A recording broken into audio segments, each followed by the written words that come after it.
আসসালামু আলাইকুম। আশা করি সবাই ভালো আছেন। আজকে আপনাদের সাথে একটা সুন্দর জিনিস শেয়ার করব।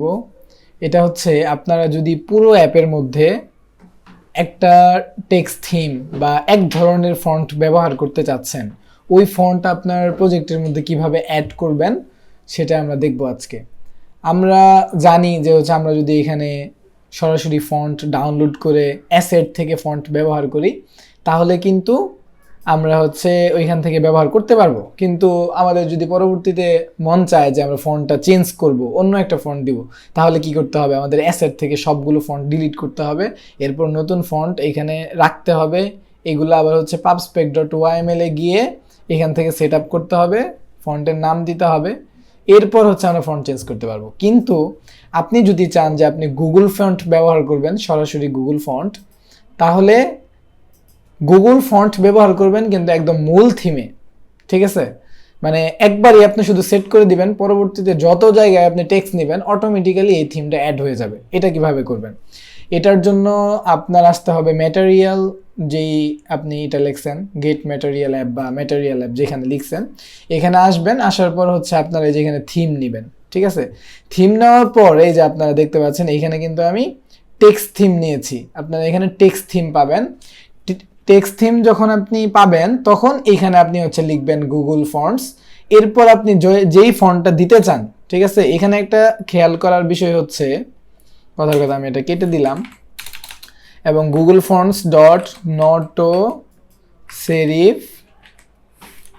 আচ্ছা, এই যে এইখানে আপনারা দেখতে পাচ্ছেন যেই ফন্টগুলা, যেমন এই যে নটো সেরিফ, এটা যদি আমি দেই তাহলে কিন্তু এটা কাজ করবে না। এটা কিন্তু এখানে কাজ করবে না, ঠিক আছে? তাহলে কি দিলে কাজ করবে? এখানে মূলত আপনাকে ওই থিমটাই দিতে হবে যেটার জন্য গুগল মূলত থিম তৈরি করে রাখছে। যেমন গুগল ফন্টস ডট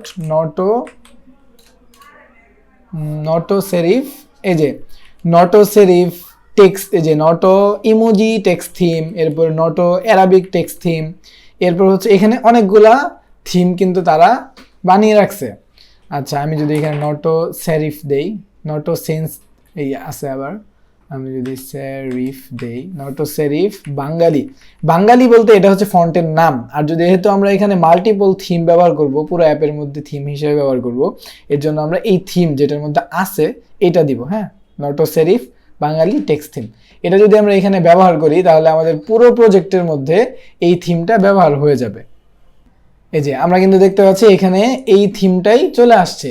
এবং আমরা যদি আরেকটা জিনিস দেখাই আপনাকে, এই যে এখানে কিন্তু একটা অ্যাপ বার নেওয়া আছে, এবং অ্যাপ বারের মধ্যে আমি কিছুই নেই নাই, জাস্ট একটা টেক্সট নিয়েছি, একটা টেক্সট নিয়েছি। এই টেক্সটের মধ্যে আমি বাংলাতে কিছু একটা লিখে দিছি। থিম হিসেবে কিন্তু অটোমেটিক্যালি আমি যেই থিমটা দিছি ওইটাই নিছে, ঠিক আছে? ওইখানে যদি আমি থিম চেঞ্জ করে অন্য একটা থিম দেই, যেমন অ্যাপ ডট ডার্ট, এখানে এসে আমি এখানে নটো সেন্স যদি দেই, নটো সেন্স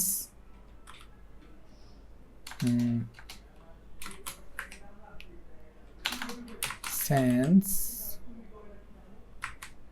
বাঙালি, কোথায়? এই যে এখানে সাজেস্ট করতেছে, আমি জাস্ট ট্যাব চাপ দিলাম, এটা চলে আসলো। এরপর এখানে এটা আপডেট হয়ে যাবে। এই যে আপনারা দেখতে পাচ্ছেন এখন কিন্তু এখানে নটো সেন্স যে টেক্সটটা আছে ওইটা কিন্তু সব জায়গায় অ্যাড হয়ে গেছে। আমি কিন্তু আলাদা করে বারবার টেক্সটের মধ্যে, এই টেক্সটের মধ্যে একবার, এই টেক্সটের মধ্যে একবার কিন্তু দেই নাই। ওইখানে জাস্ট টেক্সট বসায় দিছি আমি, টেক্সট উইজেটের মধ্যে টেক্সট বসাই, অটোমেটিক্যালি থিম কিন্তু নিয়ে নিছে ফন্টের, ঠিক আছে? তো আপনারা যদি একটা অ্যাপের মধ্যে, পুরো অ্যাপের মধ্যে থিম ব্যবহার করতে চান তাহলে আপনারা এই পদ্ধতি ব্যবহার করতে পারেন, আপনাদের জন্য অনেক সহজ হবে আশা করি। আর আজকের টিউটোরিয়ালে আপনারা দেখতে পাচ্ছেন আমি আইডিএক্স ব্যবহার করছি।